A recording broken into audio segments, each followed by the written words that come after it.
Bienvenue sur l'épisode 60 de Plein Potentiel. Comment tirer son épingle du jeu quand on est entraîneur kinésiologue durant une pandémie mondiale? Mon invité d'aujourd'hui, Alexandre Gagnon-Bouchard, il a été capable de le faire en restant impliqué vraiment avec ses clients, puis aussi en mettant en place des défis 30 jours. D'ailleurs, son premier défi, là, qui était en mai 2020, il s'attendait à avoir autour de 30 personnes, mais finalement, c'était 160 personnes là, qui ont fait partie du groupe. Là. Donc, il y avait une demande, il y avait un besoin à ce niveau-là, et puis Alexandre a été capable de répondre à ça. Donc, à quoi s'attendre de cet épisode? On a parlé de discipline. Alexandre, c'est un gars qui a été discipliné dès son plus jeune âge, là, dès ses débuts en entraînement. Puis j'ai demandé comment il interprétait ça, comment ça qu'il avait une facilité, une capacité à avoir cette discipline-là.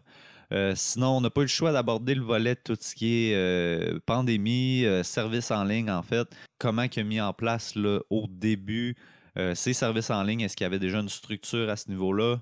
Aussi, tout ce qui est volet motivation, ben, ça revient souvent, mais c'est toujours bon à se rappeler puis avoir des nouveaux trucs. Là, fait qu'Alexandre a donné quelques trucs aussi à ce niveau-là.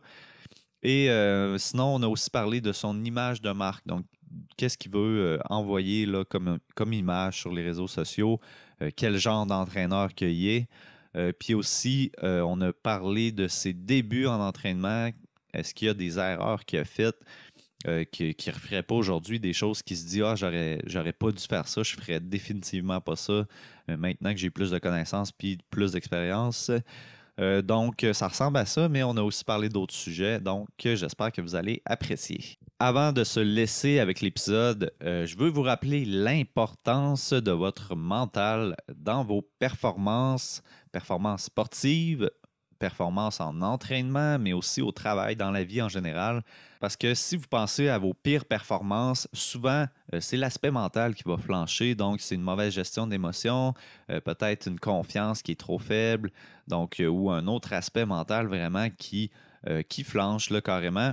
Et quand on pense à nos bonnes performances, ben là, notre mental est au sommet, on a une force mentale, on est capable de bien gérer nos émotions, on se sent bien, on se sent vraiment focus là, sur la tâche à accomplir. Fait que le mental, c'est essentiel dans tes performances. Si tu veux te retrouver dans la catégorie des gens qui ont un mental fort, prends cet aspect-là en main et fais-toi accompagner par un préparateur mental ou un coach en psychologie du sport comme moi. Donc, si tu veux avoir des détails sur les services que j'offre ou si tu veux m'écrire là, immédiatement, va sur mon site web francislapointe.ca ou tu peux aussi m'écrire sur mes réseaux sociaux, Facebook, Instagram, tout ça se retrouve dans la description de cet épisode. Alors, sans plus attendre, je vous laisse avec mon invité du jour, Alexandre Gagnon-Bouchard. Bon épisode! Puis en fait, c'est ça, je voulais starter parce qu'en fin de semaine, j'ai vu Johnny, alias Jonathan Bergeron, Ouais, qui est ton bon ami aussi, qui t'a aidé, je pense, à faire ton logo, même dans le temps. ouais, je me rappelle, c'était en 2000, fin 2015 Ouais, avec Johnny, ouais. c'est ça. Puis je parlais que j'allais faire un podcast avec toi. Puis le fait de parler de ça, on dirait que ça m'a comme remis en arrière parce que, tu sais, je repensais au fait que moi, je te connais de vue depuis que je m'entraînais avec Johnny dans le temps au Physique Action, justement. Puis là, Mhm. on parlait de cette époque-là, puis on parlait aussi du fait que tu étais quelqu'un. En fait, Johnny m'apprenait que tu étais quelqu'un d'assez gêné à la base, là. Puis tu sais, ça, je le savais que tu étais quelqu'un de réservé, mais peut-être pas gêné, là. Mhm. Mais, puis moi aussi, tu quelqu'un de gêné. Je me rappelle à cette époque-là, tu t'entraînais au gym. Moi, je m'entraînais au gym. Si c'était pas Johnny qui te parlait pendant qu'on s'entraînait, moi, je te parlais pas, là. Même, même Ouais, si Johnny, en fait, te parlait, je pense qu'on s'est jamais parlé. Puis, tu sais, on se connaissait de vue indirectement, là, en fait, là. ouais, c'est ça. Mais Ouais. c'est ça, tout ça m'a fait réfléchir, puis ça me faisait penser au fait que, tu sais, le fait d'être réservé en étant un coach, d'être quelqu'un d'un peu plus euh, qui n'aime pas ça nécessairement être mis de l'avant, toi, ça a-tu été de quoi qu'il a fallu que tu travailles ou une difficulté là, dans tes débuts en tant que kin, parce que inévitablement, tu travailles avec des clients, fait qu'il y a un aspect humain, un aspect Mhm. social à ça, puis aussi, il faut que tu vendes tes services, il faut que tu te vendes sur Internet. Fait que Mhm. comment tu vois ça? Comment ça a été au début? Ben, au début, c'est sûr que c'est ça, j'étais assez réservé. Fait que moi, mettons, comment ça fonctionne, c'est que je vais être vraiment plus extraverti quand je suis avec un groupe de personnes, que je vais être 100% à l'aise. Mes chums qui sont près de moi, ma famille et tout ça, fait que je suis capable de prendre un petit peu plus de place sans être trop lourd et trop tannant. Mm-hmm. Fait que je te dirais que l'adaptation s'est faite quand même facilement parce que dans le one-on-one, quand je commençais avec des consultations en privé, ça allait.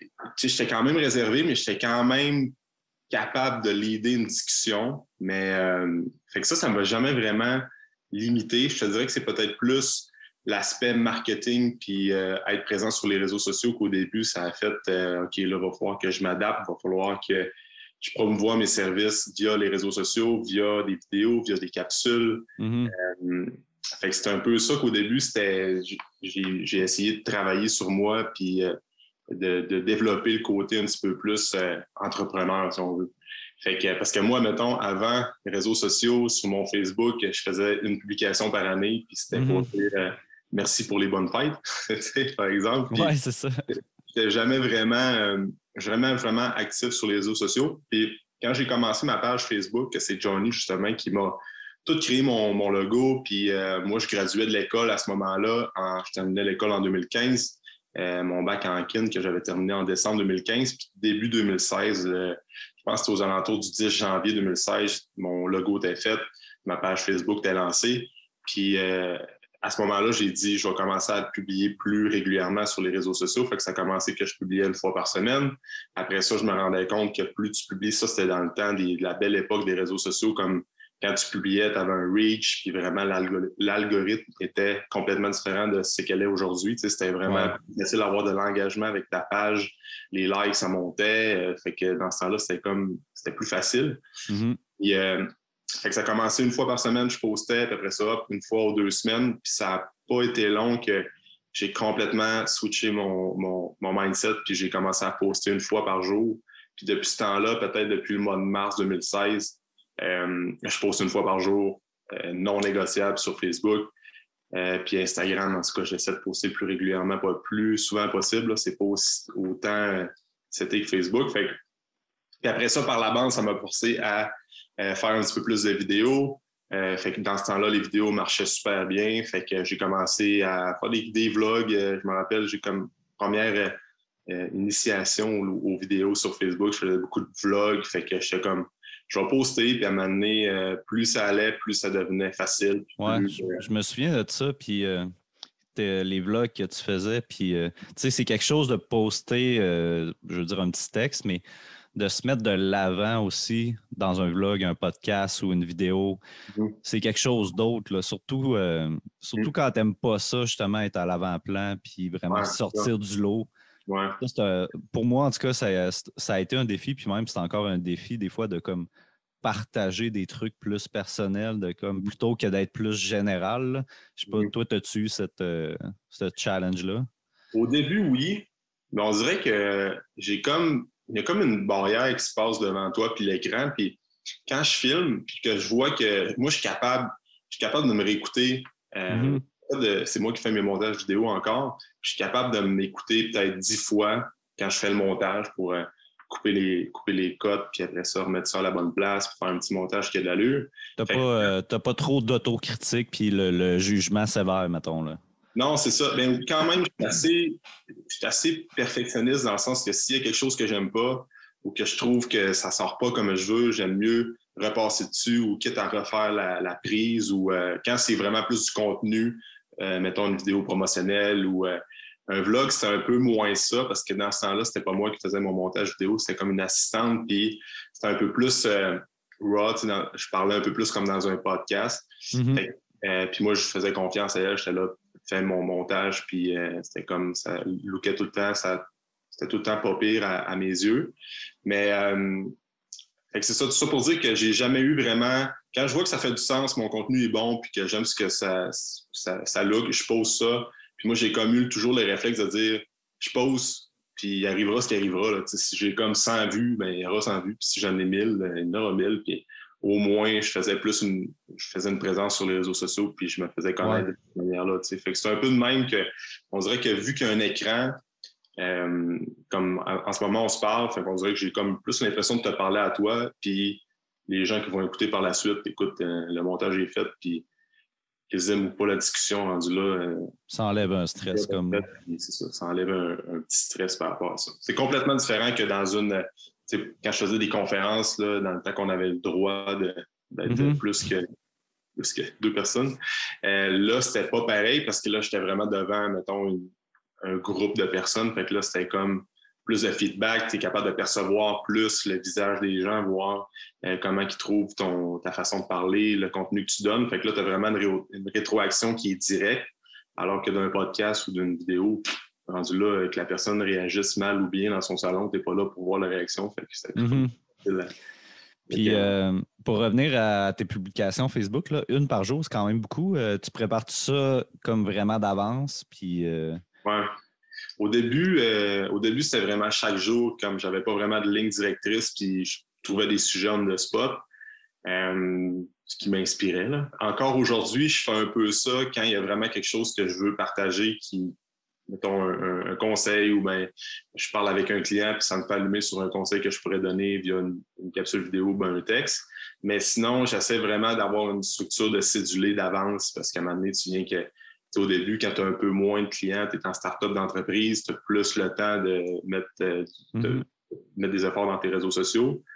Quand tu as des journées un petit peu plus loadées, soit avec des clients ou des appels téléphoniques ou des appels de vente, ben là, c'est comme les réseaux sociaux, il faut que tu aies au moins d'avance là, dans tes publications. Fait que, j'ai des outils là, comme Later, qui est comme une application sur ton téléphone qui peut setter tes posts Instagram d'avance, puis même affaire avec Facebook. Fait que je m'aide de ça, là, mais je ne suis pas dans 1 an d'avance. Je suis peut-être une couple de semaines. Là, fait que, c'est nice. Ouais. Si on retourne en arrière, là, je sais que tu as fait du sport. C'est tout ça qui t'a amené à t'entraîner au départ, là, comme beaucoup de monde, en fait? Là? Ouais. Ben moi, j'étais un joueur de hockey toute ma vie. Fait que j'ai commencé quand j'étais peut-être à l'âge de la tourne, puis oui, dans ces âges-là. Puis c'est quand je suis rendu Bantam que là, dans ce temps-là, Bantam, c'était encore contact. Puis fait que c'était comme un peu plus physique comme style de hockey. Bantam Midget, ça commençait à jouer un peu plus rough. Puis je me rappelle, j'étais tout le temps blessé. Ma 2e année Bantam, là, quand j'étais rendu, c'était un peu plus contact, j'étais tout le temps le gars j'étais quand même assez massif, j'étais quand même pesant, tu sais, comme style attaquant de puissance, mais j'étais tout le temps blessé, j'avais tout le temps douleur au dos dans ce temps-là, je me rappelle. Fait que j'étais tout le temps vu comme étant, lui, il est gros, il est comme capable de rentrer au net, mais aussitôt que tu le brasses un peu, tu le sors de sa game parce qu'il n'est pas tant physique. Par la base, j'étais tout le temps blessé, puis à un moment donné, c'est là que rendu midget, j'étais là, bon, si je veux pousser un petit peu plus, il va falloir que peut-être que j'essaie de prendre un peu de masse, que j'essaie de corriger les blessures que j'avais au bas de dos dans ce temps-là. C'était rien de majeur, rien de diagnostiqué, mais assez pour dire que, regarde, l'été, je vais commencer à m'entraîner. Fait que c'est à ce moment-là que j'ai commencé au Physique Action. Je pense que j'avais à peu près 14 ans, là, que c'était le classique. On se prend un 4 mois d'entraînement l'été. Fait que 10 mois, mai, juin, juillet, à août. Après ça, l'école commence, le hockey commence, on arrête le gym. Et après ça, on recommence l'été prochain. Fait que j'ai fait ça secondaire 3, 4, je pense. Puis c'était en secondaire 5 que là, le gym a pris de plus en plus de place dans ma vie. Que là, j'ai commencé à dire, là, je vais m'entraîner à l'année au travers de mes parties de hockey. Puis, fait que là, j'ai vraiment poussé un petit peu plus là-dedans. Tu sais, je m'intéressais beaucoup j'écoutais des vidéos sur Internet, là, bodybuilding, motivation, avant d'aller au gym. C'était dans les premiers temps qu'on achetait des pré-workouts puis qu'on cachait encore ça dans le sous-sol. Mon premier pot de protéines, mon premier pot de pré-workout, je ne me rappelle plus trop, je l'avais caché dans mon plafond suspendu pour pas que mes parents le trouvent. Ah ouais. Dans ce temps-là, c'était comme, wow, un pot de protéines, t'es badass. Il y avait comme un jugement aussi associé à ça. Corps, créatine, c'était encore des vieux mythes que dans ce temps-là, c'était au secondaire aussi, le monde font des commentaires là-dessus. Moi, je me souviens, pour être cool, je me disais, j'ai pas besoin de ça, moi, pré-workout, des protéines. Il y en a dans la viande, il y en a dans la bouffe. On n'a pas besoin de ça. Tu sais, il y avait comme des camps, on dirait, là, pour ceux qui étaient pour et ceux qui étaient contre. Là. Ouais, éventuellement, j'en ai pris parce que je suis tout petit, je suis tout mince, puis j'étais incapable de prendre du poids. Fait que finalement, j'en avais besoin, finalement. Un peu plus que je pensais, en tout cas. Ouais, ben, comme tu dis, justement, c'est pas pré-workout, protéines, comme quand ton alimentation, tout ton mode de vie est bon, pas tant C'est un tout, poids, là. tu sais. Mais dans ce temps-là, tu sais, il y avait pas de. Moi, la nutrition, je mangeais ce que mes parents me donnaient sur la table, puis je portais pas tant attention à ça. Mais tu sais, les 2 pour 1 sur bodybuilding.com, là, je regardais tout ça, puis je me formais sur les produits, puis j'essayais plein de trucs différents pour essayer d'avoir le meilleur workout possible, la meilleure pompe possible. Ça, c'était la belle époque là, tu t'entraînes pour le fun, puis dans ce temps-là, ben, quand tu as 15-16 ans, tu prends de la masse parce que tu es en pleine croissance. Fait que peu importe ce que tu fais, ça fonctionne. Ouais. Puis, mais bref, tout ça a fait en sorte que j'ai pris plus de confiance au hockey, plus de confiance aussi, tu sais, veux pas, tu as des changements corporels, tu vois que tu es plus en forme, tu es plus en shape, fait que ça fait en sorte que dans ta façon de te comporter, tu as une meilleure confiance. C'est un peu ça aujourd'hui qui me rattache tout le temps, pourquoi c'est tellement ancré pour moi de continuer à m'entraîner au moins 4 à 5 fois semaine, c'est que je me rappelle tout ce que ça m'a amené dans ma vie, autant dans la confiance que justement, tantôt, tu parlais d'être, oui, un peu plus réservé, mais quand j'arrivais, j'étais un peu plus réservé je sais pas, quand tu sors en ville ou dans un bar, mais quand tu es dans le gym, puis j'étais comme tellement en confiance dans un gym que les clients venaient me voir pour avoir des conseils, que c'était plus facile pour moi de trouver des sujets de discussion, ben, de leur donner des conseils parce que c'était vraiment quelque chose qui me passionnait, que je connaissais, puis qui m'avait apporté beaucoup en tant qu'être humain. Fait que c'est un peu pour ça comme un lien avec ce que tu disais tantôt. Oui, 100%. Puis ça, je m'identifie quand même à ça, le fait de, oui, t'es réservé, t'es gêné dans un certain contexte social, mais moi, j'étais à l'entraînement, puis j'avais un bon entraînement, puis je voyais la pompe que j'avais dans le miroir, puis là, je me sentais ultra valorisé, ultra en confiance. Ouais. Je marchais un petit peu plus les épaules vers l'arrière. Ouais, ça faisait du bien. Là, puis moi, ça a bâti, en tout cas, ça a commencé à bâtir ma confiance, l'entraînement. Là. Mm-hmm. Ouais. C'est ça, des fois, c'est un step pour vers une autre étape qui t'amène à développer encore plus ta confiance. Fait que, ouais. Puis, tu sais, au départ, c'était quand même le sport qui était comme ta motivation principale. Donc, je m'entraîne pour faire du sport. Je sais que par la suite, tu as fait des compés aussi de bodybuilding. Mais maintenant, tu sais, comment tu fais pour continuer? C'est quoi tes motivations de continuer à t'entraîner 4-5 fois semaine sans avoir un défi comme qui s'en vient? Ouais, ça, c'est une bonne question. Je te dirais que c'est tellement rendu dans ma routine, puis c'est tellement rendu normal pour moi de m'entraîner. Je me pose pas tout le temps cette question-là, mais j'ai eu un gros comme moment d'introspection dans la dernière année, depuis que je recommençais à jouer au hockey, en fait. Parce que quand j'ai été, comme tu disais, je faisais un petit peu plus de compétition. Pendant ce temps-là, je terminais mon bac.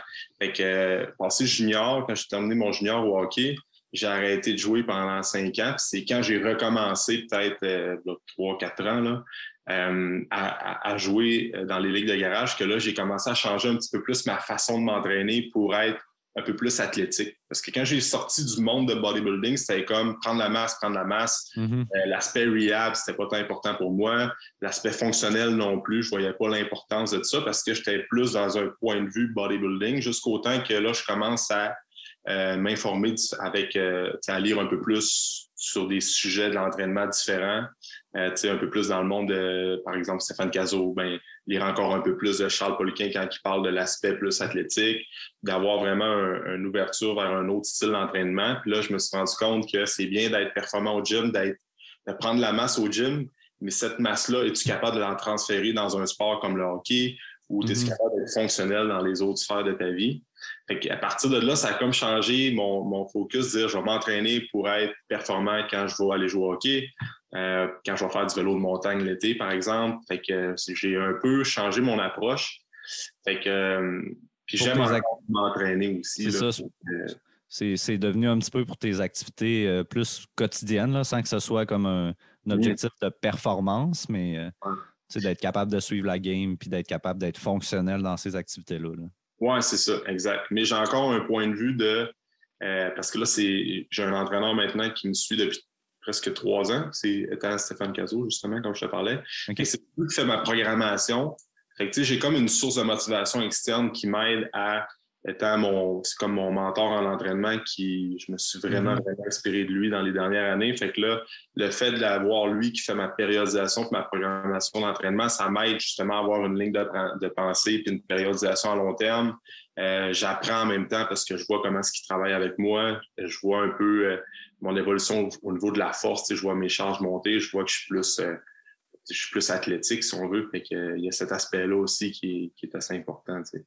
Ouais, fait que ça devient aussi, l'entraînement devient tellement une habitude intégrée, puis Ouais. tu viens que tu aimes tellement ça que tu n'as plus de temps besoin, si je comprends bien, d'avoir comme un objectif externe à ça tant que ça. Là. C'est comme l'entraînement en soi, de s'améliorer, de comparer par rapport à un mois, j'ai-tu augmenté mes forces, j'ai-tu augmenté telle chose. Juste ça en soi, toi, ça te motive dans le fond. Ouais, Là.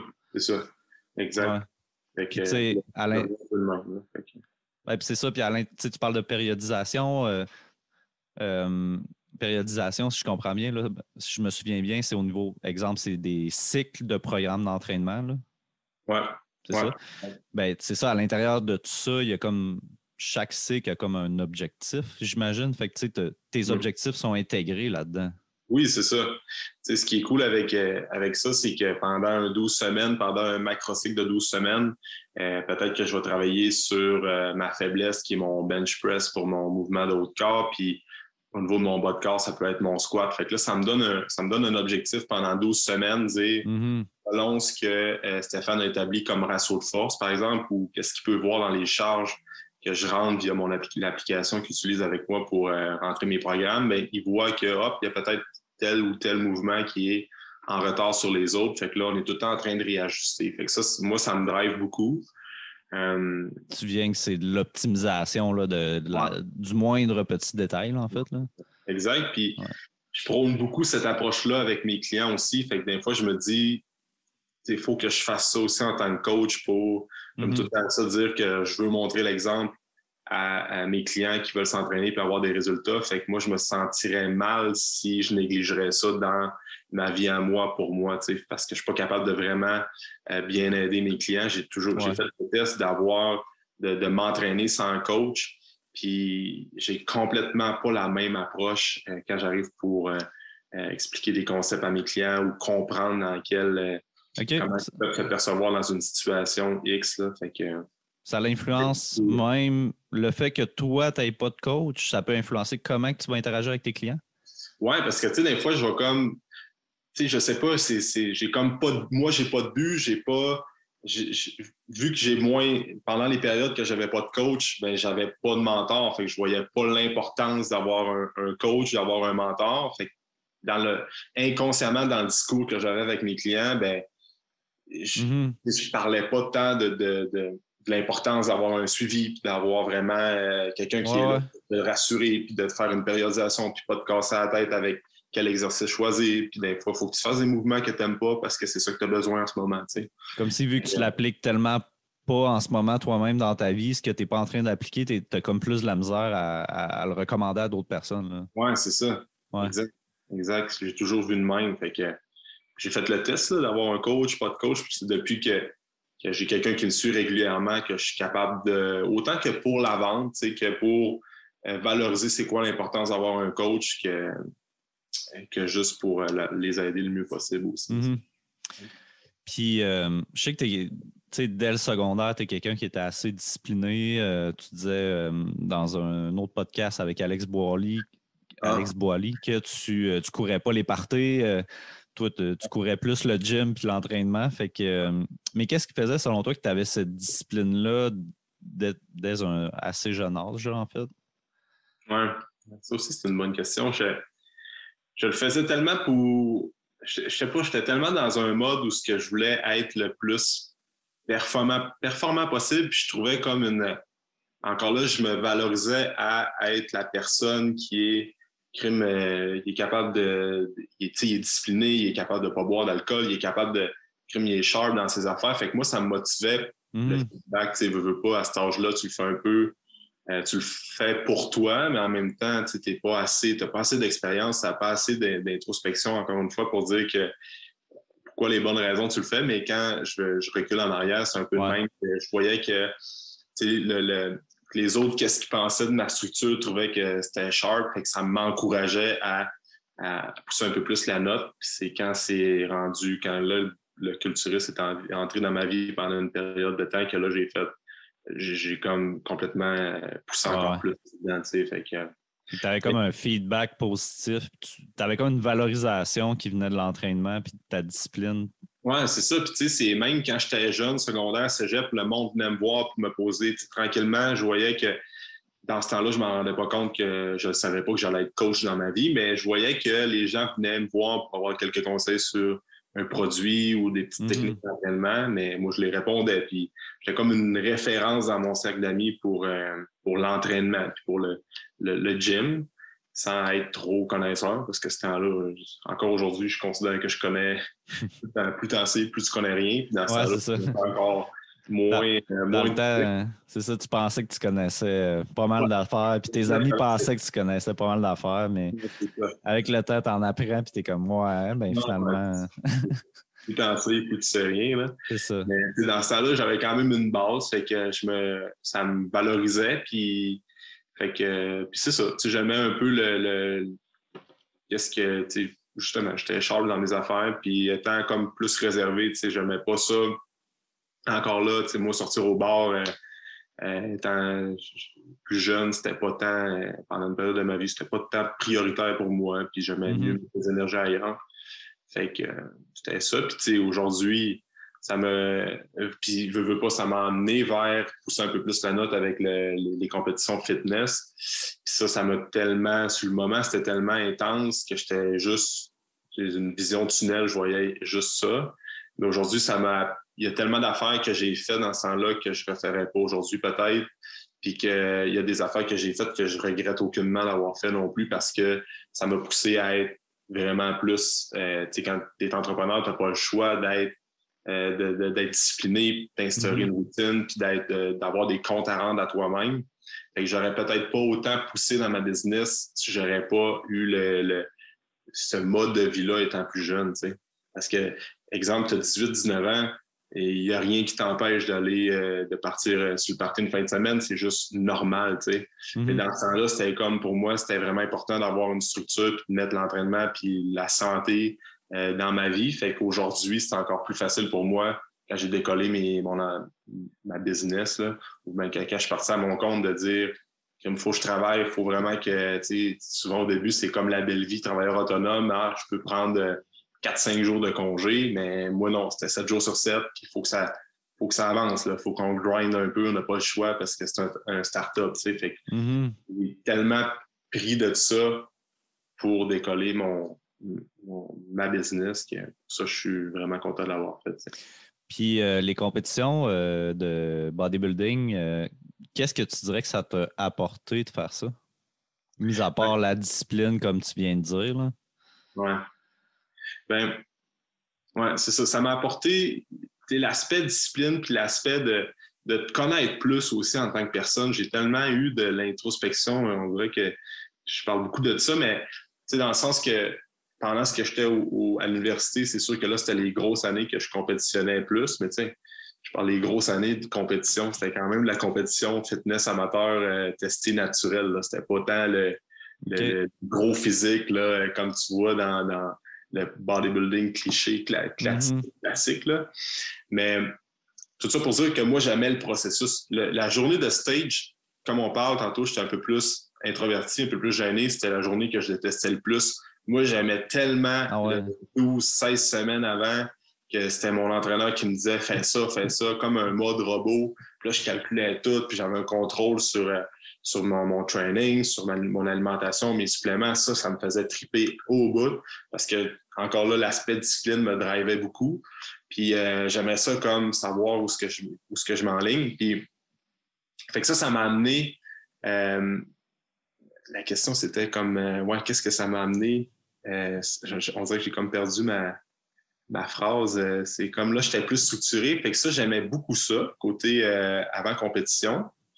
Puis là, je parlais aussi que le stage, c'était... Ouais, Tu ben, sais, c'est drôle, ça. Le stage, c'est comme la finalité, dans le fond, mais toi, c'est la partie que tu n'aimais pas. ah ouais, c'est ça. Fait que j'aimais vraiment plus la structure, j'aimais plus la discipline. Fait que ça m'a apporté beaucoup genre, à développer mes trucs, comme je te disais tantôt.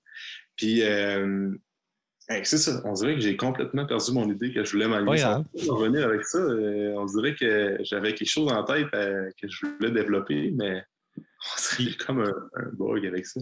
puis tu as fait combien de compétitions? J'en ai fait 4. J'ai fait 4 compétitions. As-tu eu des bons résultats?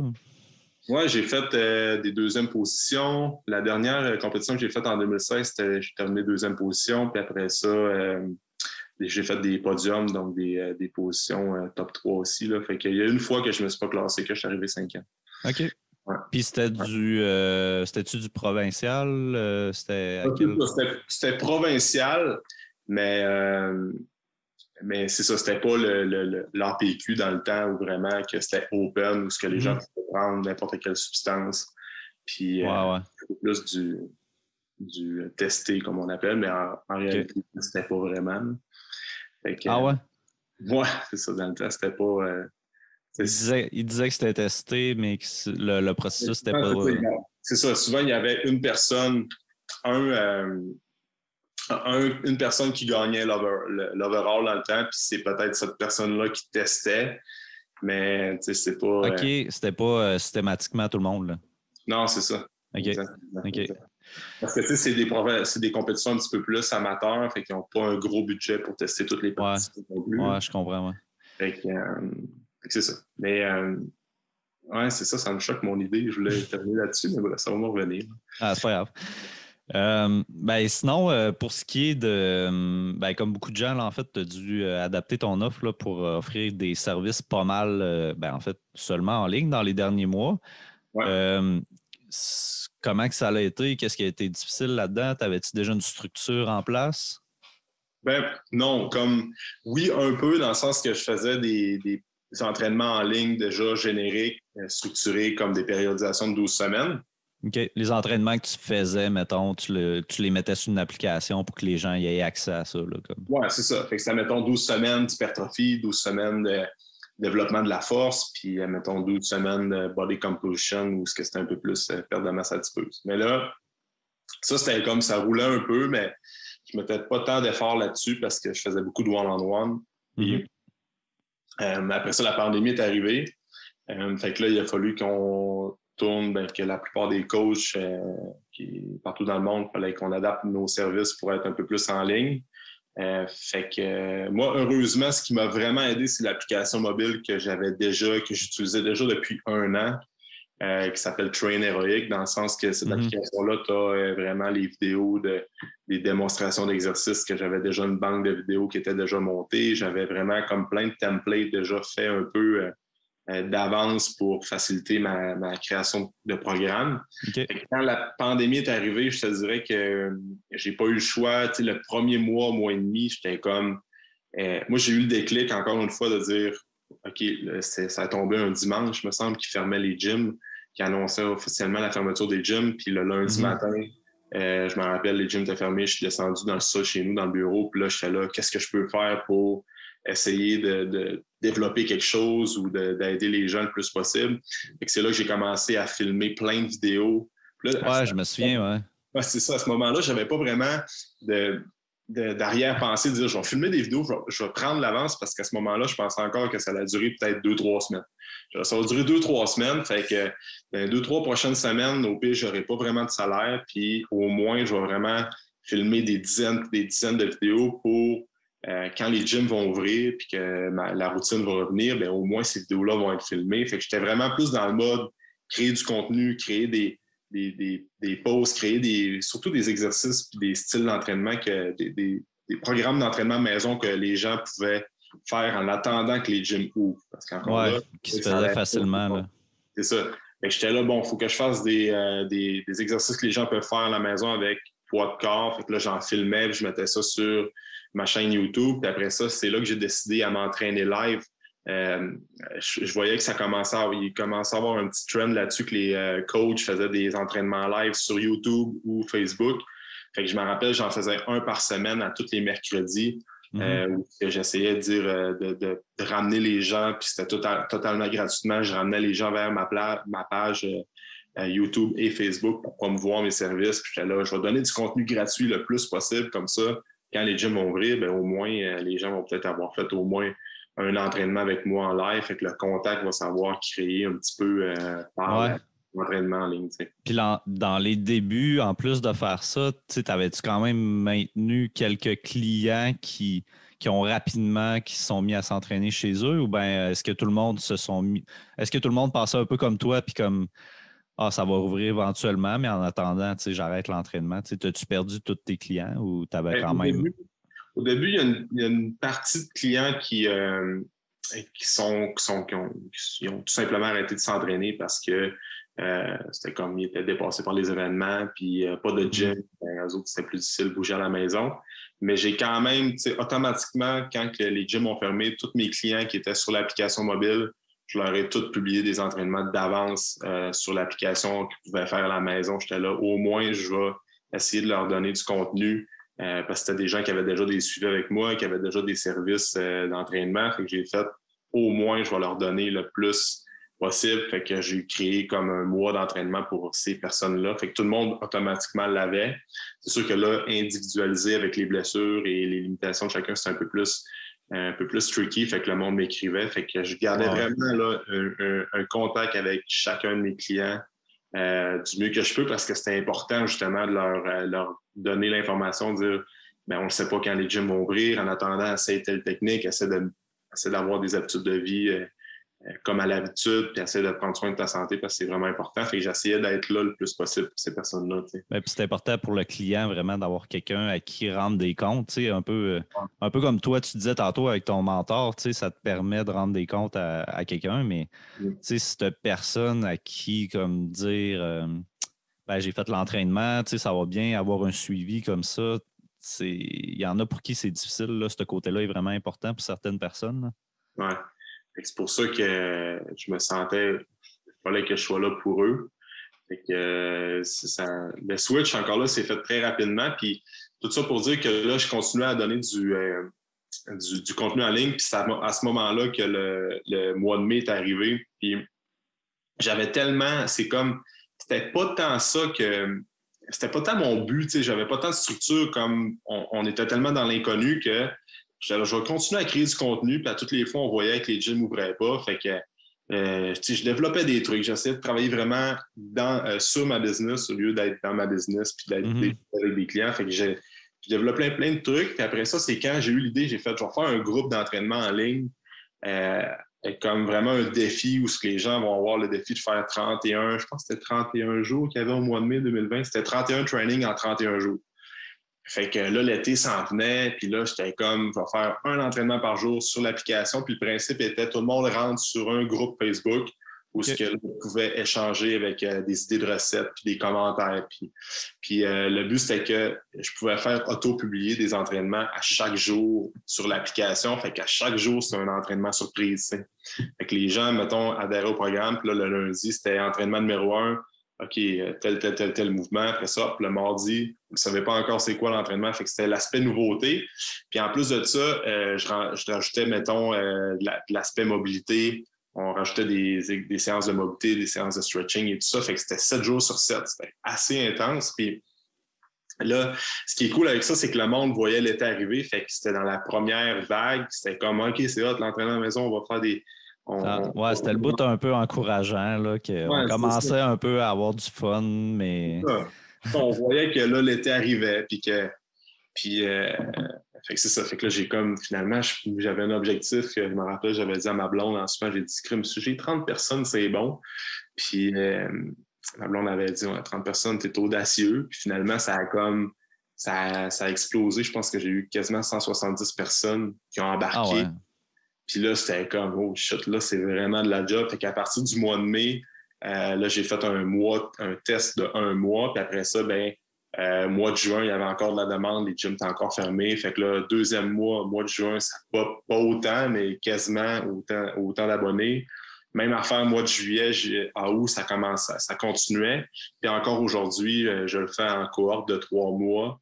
C'est sûr que il y a moins de participants, mais il y a quand même une bonne base. Puis il y a tout le temps des clients qui se rajoutent, des personnes qui se rajoutent dans les cohortes de 3 mois. Fait que ça me fait un bon sideline, même quand les gyms sont ouverts. Puis je réponds quand même à une certaine demande des gens qui s'entraînent à la maison, qui fréquentaient déjà pas les gyms, puis qui voulaient juste avoir ce style de programme-là adapté en ligne. Fait que ça a comme été complètement un game changer pour moi. Mm-hmm. Puis le monde participait-tu pas mal sur le groupe Facebook? C'était l'aspect communauté, étais-tu présent? C'était débile. Le premier hein? mois, puis en plus, j'ai tellement offert, j'étais comme, OK, là, je vais donner la totale, mon gars. Je faisais du contenu, je faisais des vidéos plus exclusives pour les membres, pour, mettons, expliquer c'était quoi l'importance des protéines, le déjeuner. Je mettais vraiment du contenu à chaque jour parce que j'étais là. Avec Défi, c'était uniquement mon focus pendant un mois. Je mettais vraiment des efforts là-dedans. Puis j'interagissais avec l'aspect entre relation avec le coach, j'étais là pour les motiver puis leur donner un peu des bons feedbacks puis des bons conseils. Fait que je commentais aussi, puis je te dirais, là, il y avait des journées parce que je faisais un post par jour pour dire hey, commentez vos résultats dans les commentaires. Puis avec les réponses, puis les gens qui donnaient des conseils l'un et l'autre, il y avait des fois, c'était comme 500 commentaires. OK. Des fois, tu suivais plus genre les discussions. Là. Ouais, c'est ça, c'est rendu intense. Fait que c'était quand même très cool. Là. Ouais. C'est un peu plus normal que là, les gens connaissent le fonctionnement, puis c'est un peu moins intense. Là, mais fait que ça, c'était hot. C'était ouais.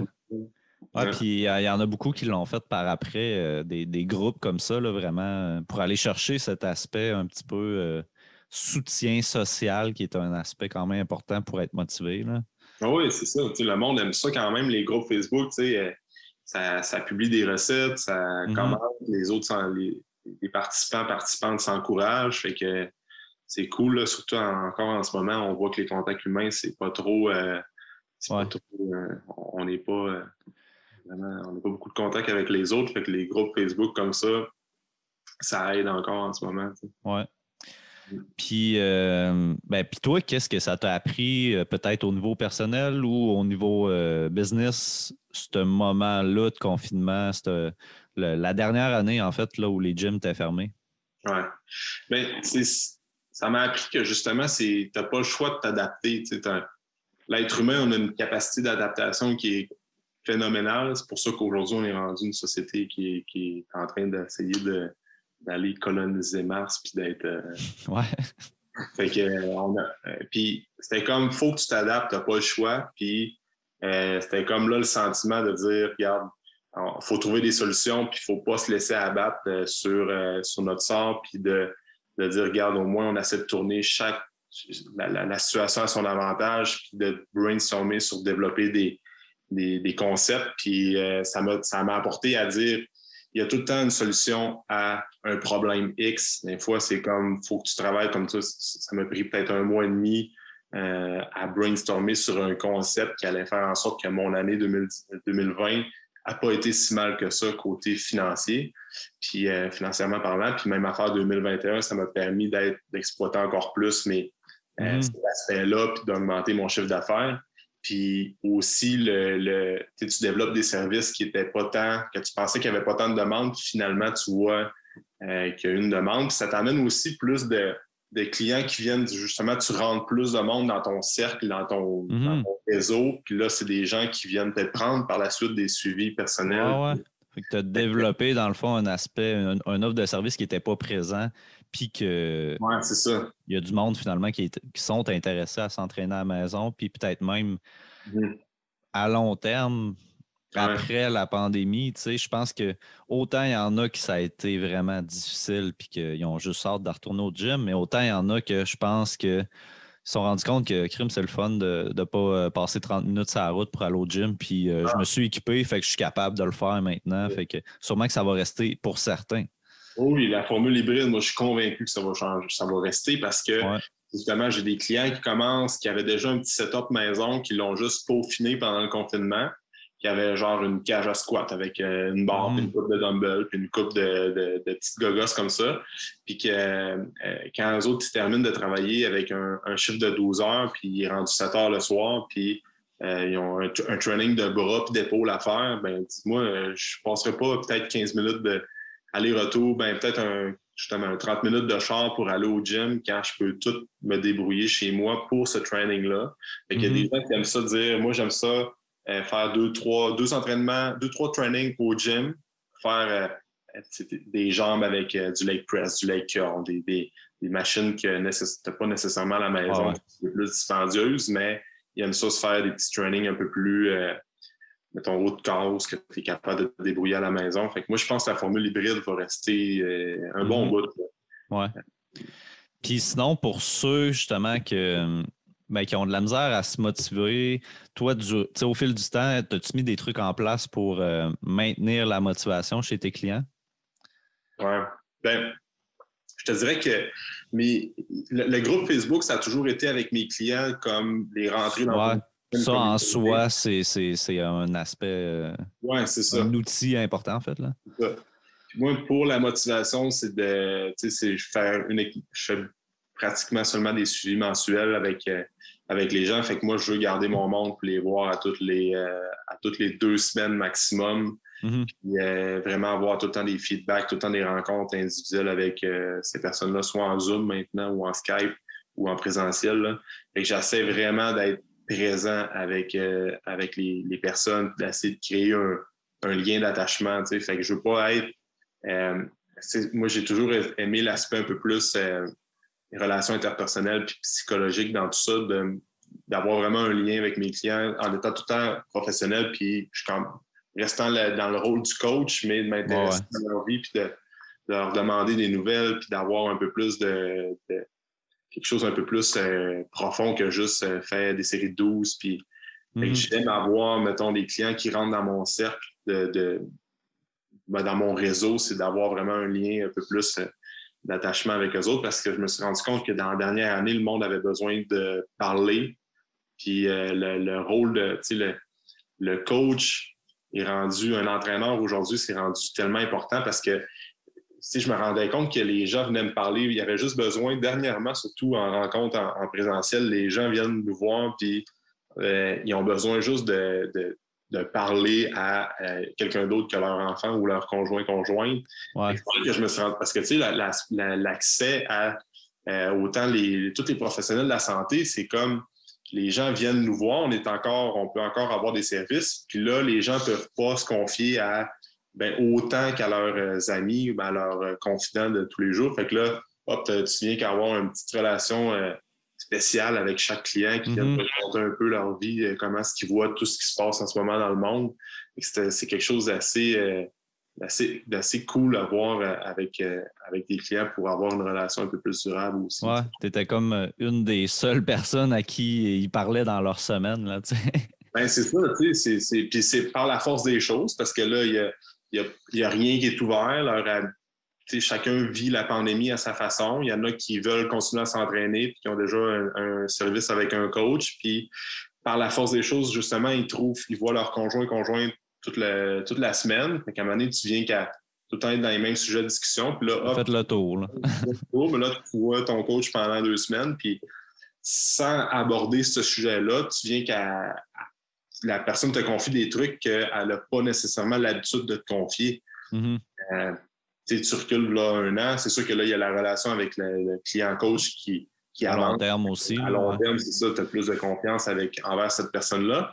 Mais même à ça, je vois qu'il y a des gens qui me confient des trucs finalement, c'est quand même, il y a cet aspect-là. Ils font confiance, là, ouais. Ils font confiance, fait que sans trop rentrer, parce que je ne suis pas outillé pour donner des conseils autant en psychologie. Non, mais tu sais, juste l'écoute, des fois, c'est comme c'est assez pour les personnes. Oui, c'est ça.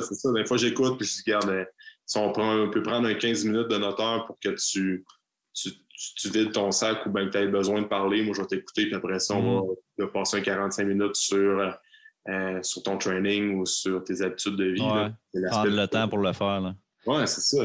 Parce que parler, juste te parler puis te vider ton sac, c'est quasiment, ça vaut tellement mieux que juste dire, ben garde, essaye telle technique avant ton training, de manger tel repas, puis surtout en ce moment, là, où la santé mentale, c'est tellement important. Tu sais. Puis, mettons, pour ceux là, qui sont équipés, mais qui ont quand même de la difficulté là, vraiment à se motiver. Tu sais, je pense à ceux, en fait, je pense à Johnny à Québec qui me disait qu'il rush. Là. Il s'est équipé, mais il a de la misère quand même à faire son entraînement de chez eux. Johnny, c'est un gars ultra social, c'est un gars qui allait au gym, pas juste pour s'entraîner, veut pas, il allait aussi pour jaser avec le monde. Tu sais, oui, il y a le côté justement avoir un coach, quelqu'un à qui se référer, mais sinon, t'aurais-tu des trucs peut-être un peu plus comme, je sais pas, technique, de façon de gérer son temps, façon d'aménager peut-être son gym aussi, son environnement?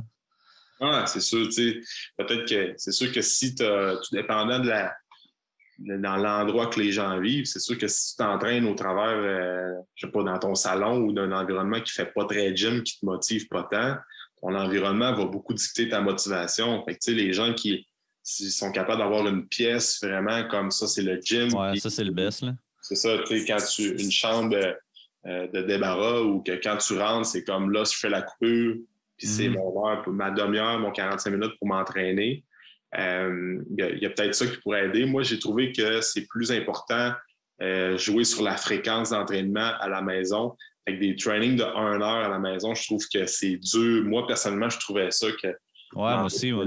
pour 1 heure à la maison, j'étais là, crime, c'est long, fait que j'aimais mieux faire plus d'exposition d'une trentaine de minutes. Ouais, moi aussi, c'est vrai, ça a vraiment fonctionné, ça.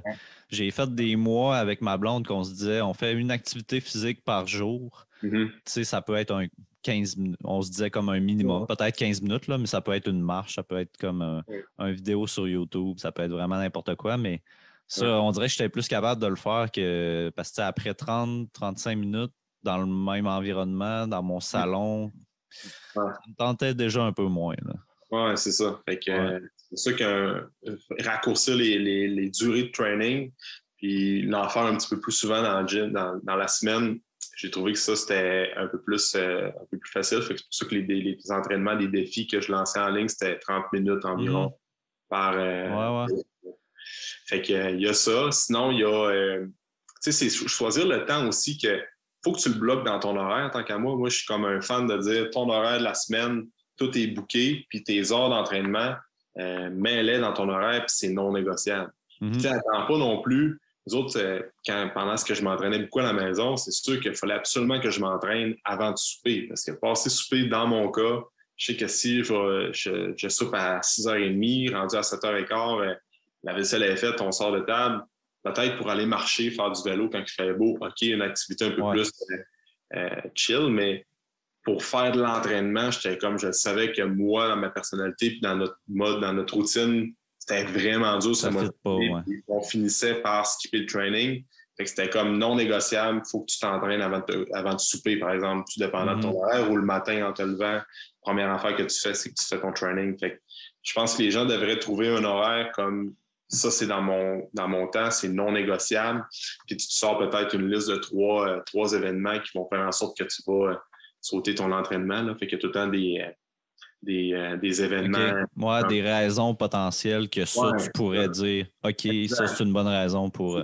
C'est ça. Fait que, moi, c'est tout le temps ça que je dis. C'est comme dans ton horaire, planifie-le d'avance, puis dresse une liste de 3 trucs ou 3 événements qui pourraient faire en sorte que tu vas sauter ton entraînement. Fait que souvent, ça va être des événements de force majeure. Là. Je sais pas, ton enfant est malade, c'est blessé à l'école ou quoi que ce soit, ben là, crime, saute-là ton entraînement, mais sinon, c'est une bonne raison. C'est pas une bonne raison de prendre un client en surplus quand c'est 1 heure pour t'entraîner. C'est pas une bonne raison pour écouter Netflix ou chiller sur ton sel quand cette heure-là t'es prévu pour t'entraîner pour ta santé. Fait que c'est de revoir les priorités aussi, tu sais, parce que en ce moment, personne ne va le faire à notre place, dans le sens que là, si on attend encore, on le voit depuis 1 an et 1 mois presque, là, le retour à la normale, il tarde à se faire. Puis on attend encore que toutes les gyms roulent comme avant de reprendre l'activité physique, ben la personne est toujours bien mieux de se trouver un autre. Faut qu'elle change un peu sa façon de voir les choses, son plan de match, parce que plus elle va attendre, plus ça va être dur de revenir au gym, plus ça va être dur de réintégrer l'activité physique dans sa routine et dans son mode de vie. puis plus cette personne-là va négliger sa santé, puis peut augmenter son risque de développer des maladies et autres. Là. Mm-hmm. C'est pour ça que je pense que c'est le meilleur moment jamais. L'entraînement physique puis l'activité physique n'aura jamais été autant important qu'en ce moment. Fait que les gens, puis aussi, c'est qu'il n'y a pas. Il faut garder en tête qu'on peut optimiser tout dépendant de la prise de masse à la maison avec des techniques, puis avoir vraiment une structure puis une planification d'entraînement qui est bien setée. Mais au-delà de tout ça, le plus important en ce moment, c'est qu'il n'y a rien de parfait parce qu'à un moment donné, les entraînements maison, les home workouts, tu as bien beau avoir la meilleure périodisation et la meilleure programmation. Aussitôt que les gyms ouvrent, tout le monde a hâte de retourner au gym. Fait que, c'est comme, c'est bien, ça dépend, mais à long terme, c'est comme si tu n'as pas vraiment d'équipement. Je parle de quelqu'un qui a un peu d'équipement, c'est pas d'avoir vraiment une progression sur le long terme, mais à m'amener faire des squats en tempo 8-0, 1-0, puis en essayant vraiment des techniques d'hypertrophie différentes comme ça, on vient qu'à faire le tour, puis c'est dur pour la motivation à long terme.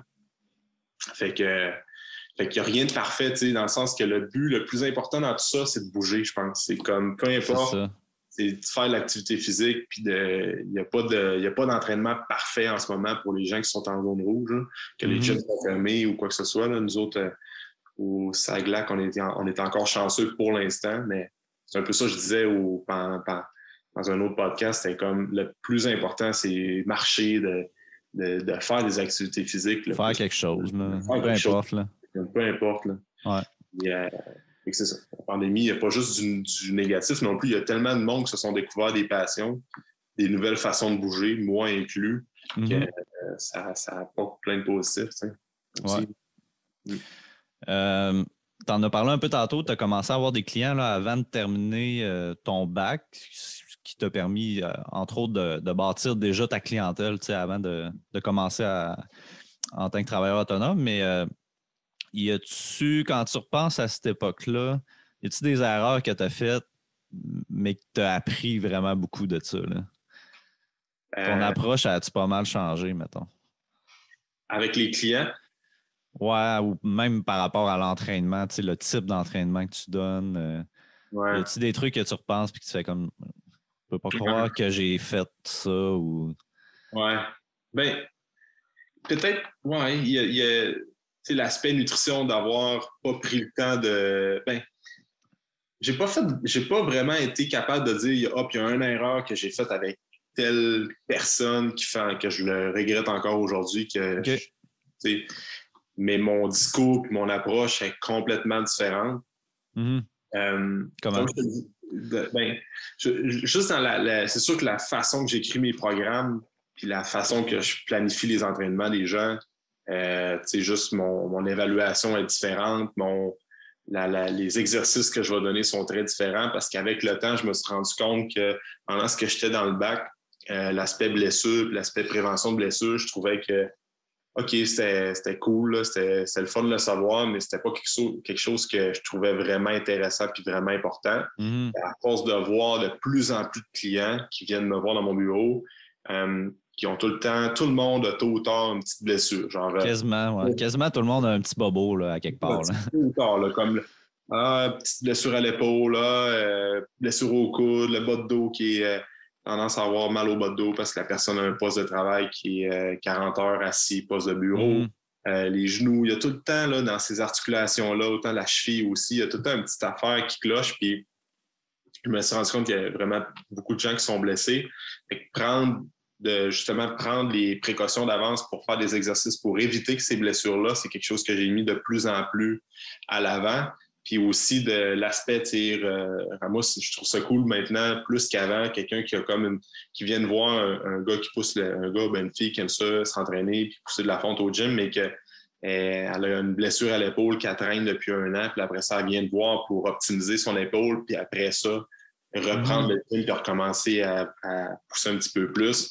Fait que ça, je trouve ça vraiment le fun, développer cette partie-là. Quelque chose que je faisais pas nécessairement quand j'ai commencé à pratiquer là, début 2016, quand je sortais un peu plus du monde de bodybuilding. J'étais comme, je les aidais par rapport à ça, mais sans vraiment avoir des techniques.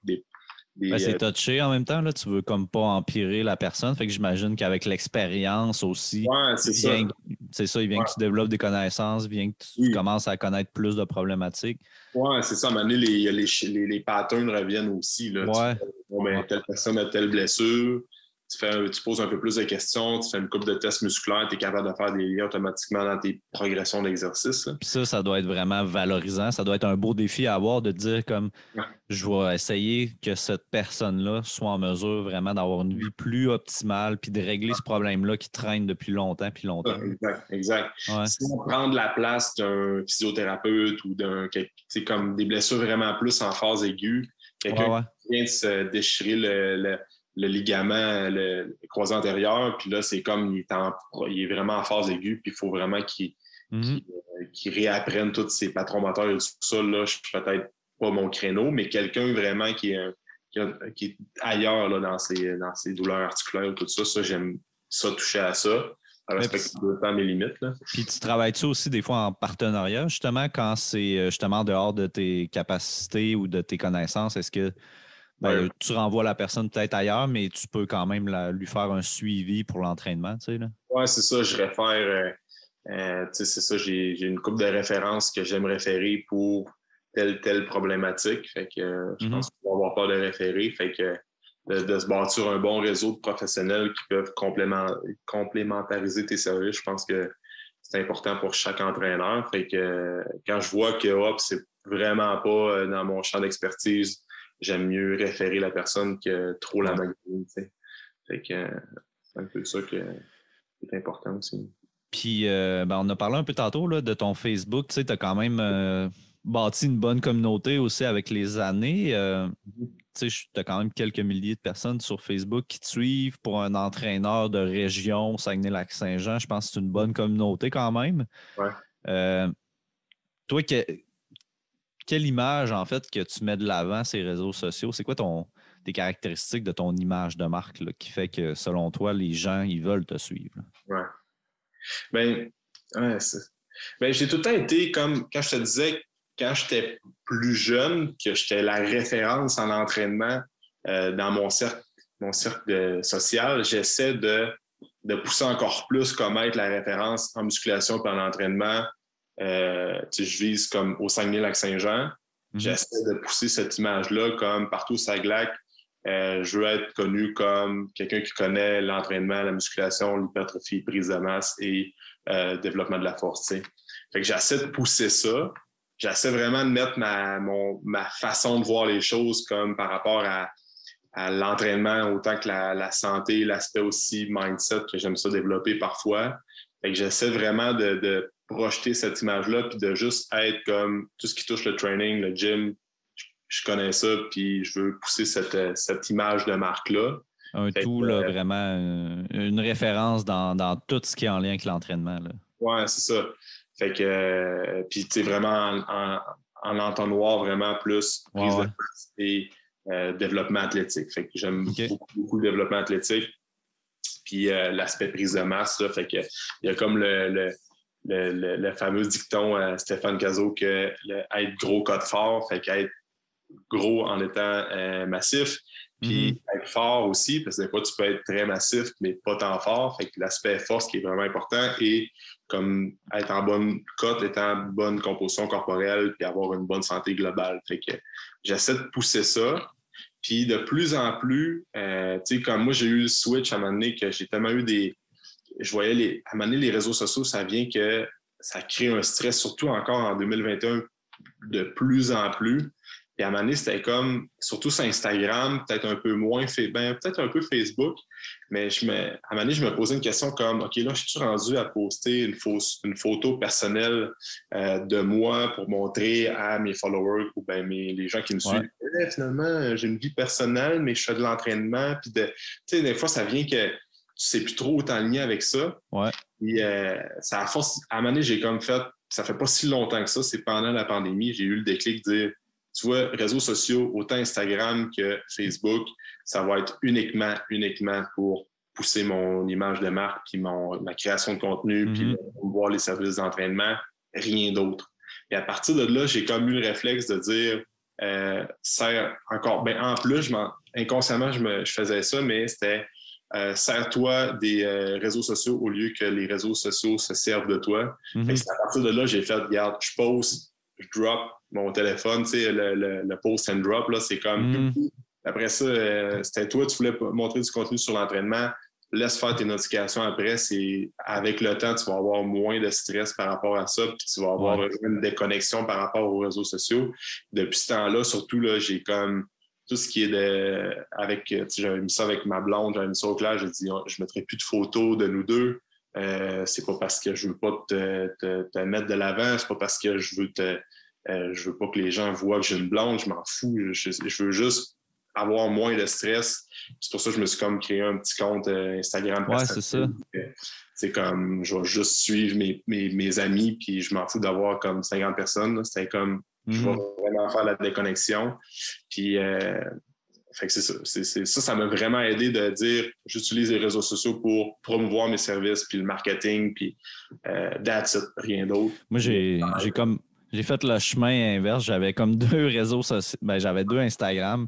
Puis là, je me suis dit, je vais juste utiliser ma page Instagram plus de coach en psycho de performance. Mais parce que c'était comme, moi, c'était en fait l'effet inverse, là, d'avoir 2 pages. C'était comme, je me multipliais sur les réseaux sociaux, puis je passais plus de temps parce que je passais de une à l'autre, puis c'était pas les mêmes personnes que je suivais. Puis là, j'étais comme, je vais arrêter d'aller sur un, puis je vais me concentrer sur l'autre. Puis même si je partage pas tant de trucs personnels sur ma page de coaching, ben, je peux le faire de temps en temps, mais bon, pas tant que ça, là, tu sais. Mais à un moment donné, c'est ça. Il faut faire le tri là, de ce qu'on veut montrer puis de ce qu'on veut voir aussi, là.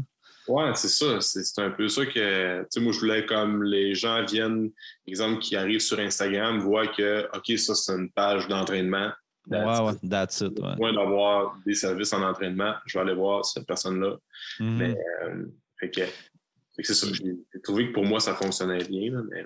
Ouais. Puis, je trouve que tu fais partie d'un groupe de coachs de kinésiologues qu'on voyait peu avant. C'est-à-dire, avant, on avait beaucoup les kins qu'on imaginait. Les coachs, c'était, je veux dire, on les voyait en chess. C'était des gros bonhommes qui se montraient, puis que un petit peu côté narcissique, là, un petit peu d'ego là-dedans. Toi, tu es comme dans une nouvelle vague que j'ai l'impression qu'il y en a une couple là, qui sont là-dedans, un petit peu plus comme low profile, un petit peu, je pense à Alexandre Bus qui est un peu comme ça, jamais de photos de chess. Le gars, il est un peu plus scientifique, toi, tu es un peu plus réservé. Fait que, il y a des nouveaux profils, en fait, de coachs qui font leur apparition. Puis, mais en ayant un peu cette personnalité-là, est-ce que tu attires différentes personnes? Est-ce que tu vas attirer quand même le gars qui veut s'entraîner puis vraiment comme devenir gros, là, puis ou tu vas attirer un peu moins cette personne-là étant donné ton image? Je pense que j'attire quand même cette personne-là parce que souvent, j'en ai des gens qui viennent me voir qui veulent comme prendre la force, prendre la masse musculaire, puis trouvent que le contenu que je vais poster va un peu avec leur courant de pensée et avec leur philosophie. Tu vas les chercher avec le contenu, dans le fond, puis pas tant... C'est ça, plus avec le contenu puis l'aspect théorique, comme tu as bien beau être... Moi, des fois, je ris avec des clients qui sont plus en shape que moi, puis j'aime ça, je suis rendu que moi, comme ma composition corporelle, ma shape, je trouve ça bien cool à développer, mais c'est putain dans mes priorités. Là, j'aime ça encore m'entraîner puis avoir comme une pompe de bras, je trouve ça encore le fun. Tout le fun, ça. C'est tout le fun. C'est un bon training de jambes, j'aime encore faire ça.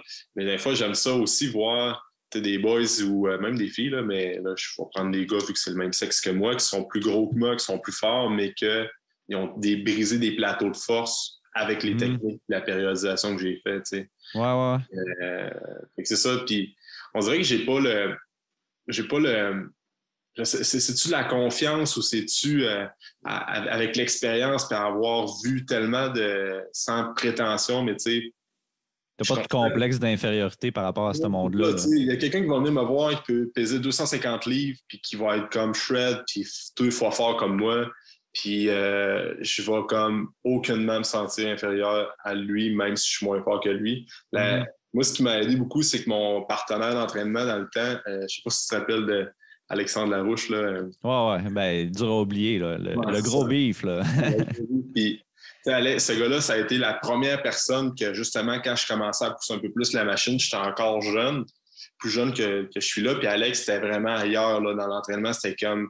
Je suis rentré dans le gym au Physique Action quand j'ai commencé à 14 ans. Puis tu avais Alex comme le gars qui était dans son prime. C'est sûr qu'il était immense. C'était quasiment rendu à 300 livres. Puis moi, je me rappelle d'avoir une image de lui qui avait comme quasiment 6 plates sur le squat, se cognait à la tête le front sur le squat pour se primer, saigner de la tête, prendre la barre puis le squatter. C'était une fucking beast, Alex. Ouais. C'est comme, peu importe les produits qu'il prenait, whatever, là, il est bien ouvert là-dessus, mais c'était quand même une force brute. Et encore aujourd'hui, on le voit, le gars est rendu comme. Il s'entraîne 4 à 5 fois semaine, il est rendu vraiment plus straight, puis il bench encore 4 plates sur le bench incliné. Là, moi, je ne l'ai pas vu. Il est-tu aussi gros ou un peu moins gros? Tu vois qu'il a coté un peu. Plus gros qu'il était, mais il est encore à 230 livres. Mais tout ça pour dire que finalement, c'est comme ce gars-là, à un moment donné, il a comme dit on pourrait commencer à s'entraîner ensemble. Je ne le connaissais aucunement. Puis ça a été mon partenaire pendant 3 ans, mon partenaire de gym pendant 3 ans que je m'entraînais tous les jours avec. Parce que je ne sais pas si il me l'a jamais dit, parce qu'encore là, on parle d'introverti puis quelqu'un qui exprime pas trop ses sentiments. Me l'as-tu déjà dit comme y avais-tu vu en moi un coach en devenir ou quelqu'un qui. Ça, j'ai jamais demandé, mais pour qu'il me prenne sous son aile un peu pour me montrer plein de façons de s'entraîner puis de me pousser à la machine. Quand même cool. Un peu avec ça que j'ai fait. Là, je m'entraîne avec le gars le plus massif du gym, c'était un des gars les plus en shape de la ville. Tout le monde le connaissait. Puis là, j'étais son partenaire d'entraînement. Fait que ma confiance a pris un step à ce niveau-là. Toi, tu le connais de vue parce que les autres qui ne connaissent pas ces gars-là ne peuvent pas vraiment relate par rapport à ça.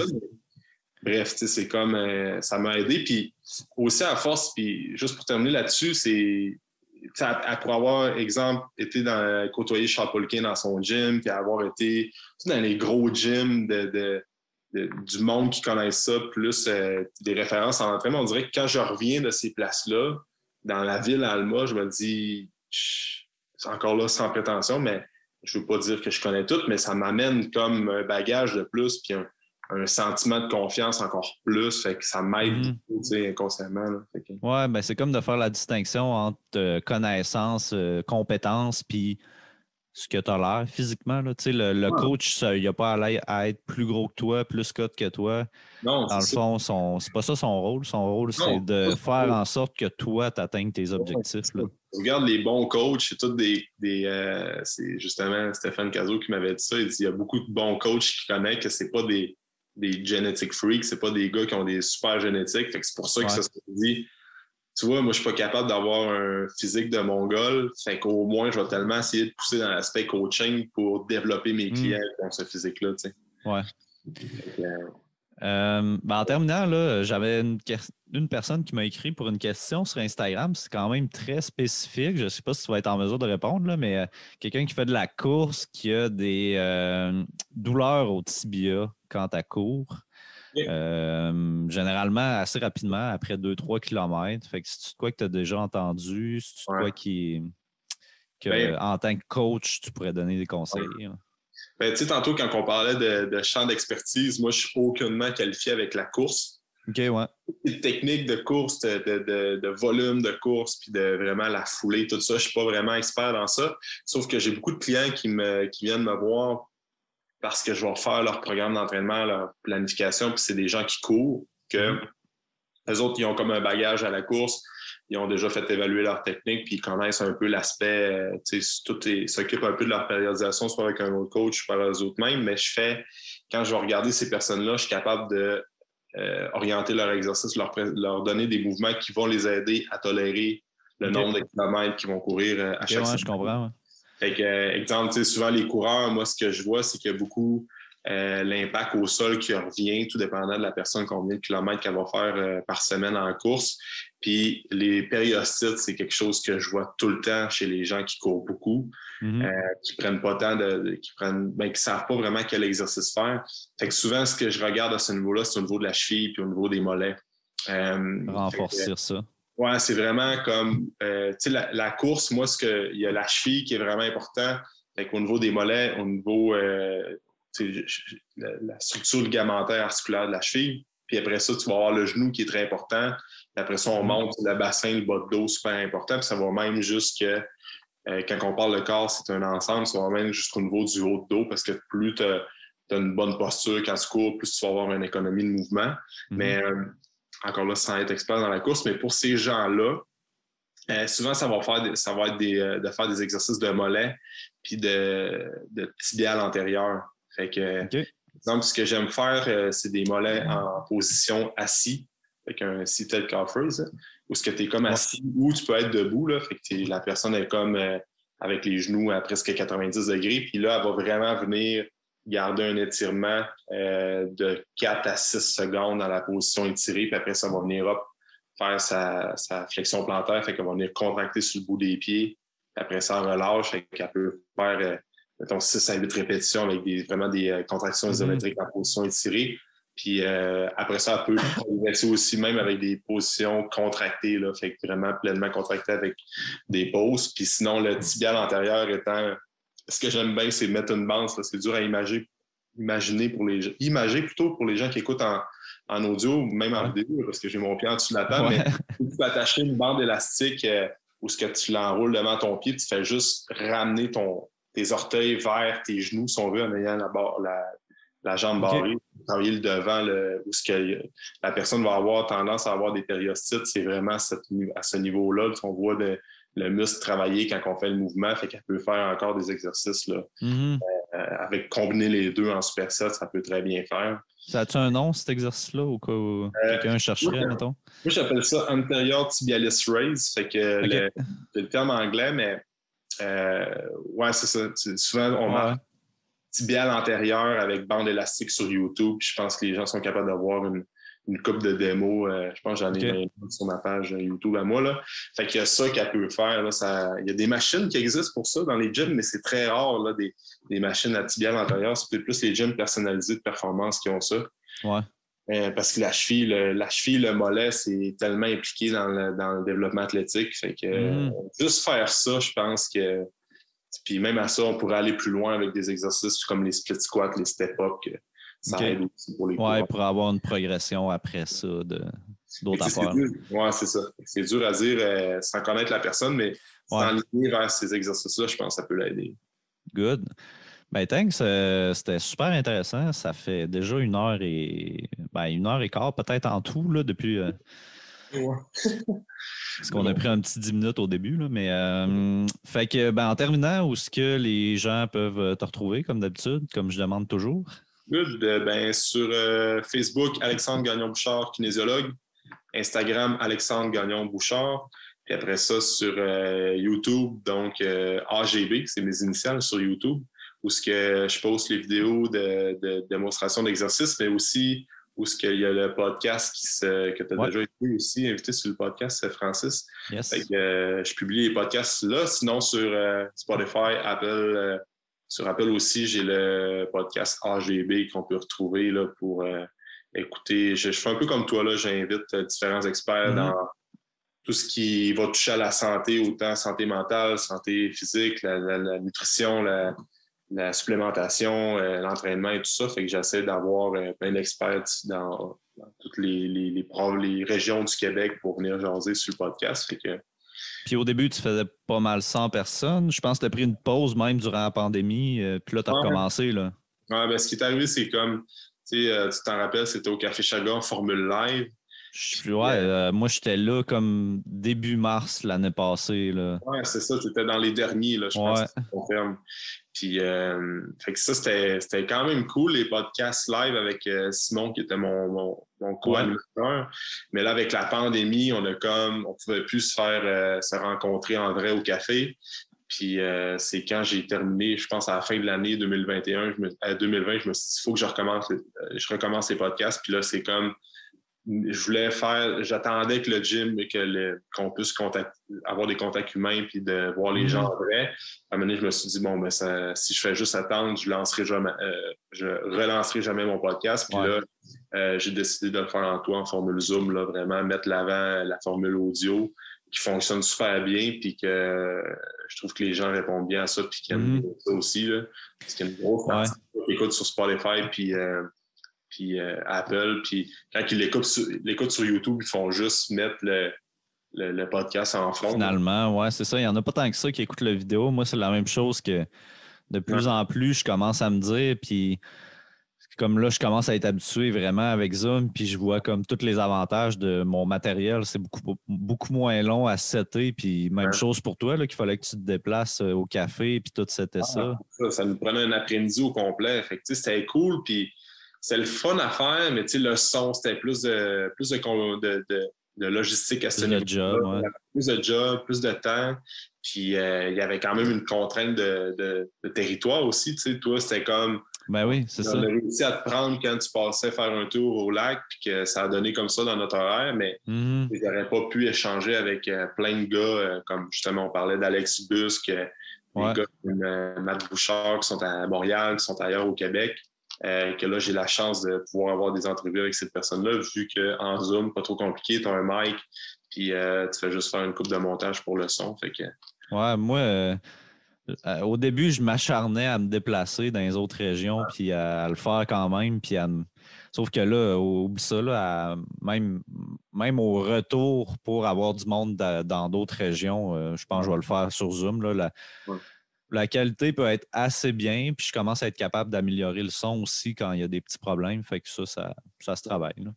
Ouais, c'est ça. Puis justement, moi, j'ai sondé les gens, puis il y a vraiment beaucoup de monde qui écoutait ça quand ils allaient marcher ou bien dans leur auto. Puis, en autant que tu aies une bonne qualité audio, j'ai décidé de mettre ça vers l'avant. Puis pour essayer d'en faire à toutes les semaines, je me suis donné comme objectif d'en faire encore à toutes les semaines pendant au moins l'année 2021. Fait que je trouve que ça va être la formule la plus simple. Là. Fait que, good. Ben, thanks. On va se laisser là-dessus. Ça fait un bout. C'était super le fun. C'est super cool. Fait qu'on va reprendre ça sur le mien éventuellement quand on va se trouver un sujet à discuter. Ouais. Ben oui. Puis j'étais plus occupé dans les dernières semaines quand tu m'as écrit. Fait que je me suis dit, tant qu'à faire de quoi, de so-so, pas avoir d'idée, je me suis dit, on va attendre un peu. Là. Ouais, je suis convaincu qu'on va avoir la chance de faire ensemble. C'est good. Ben, je te remercie, là. Yes, merci à toi. Salut, là. Bonne soirée. Bye.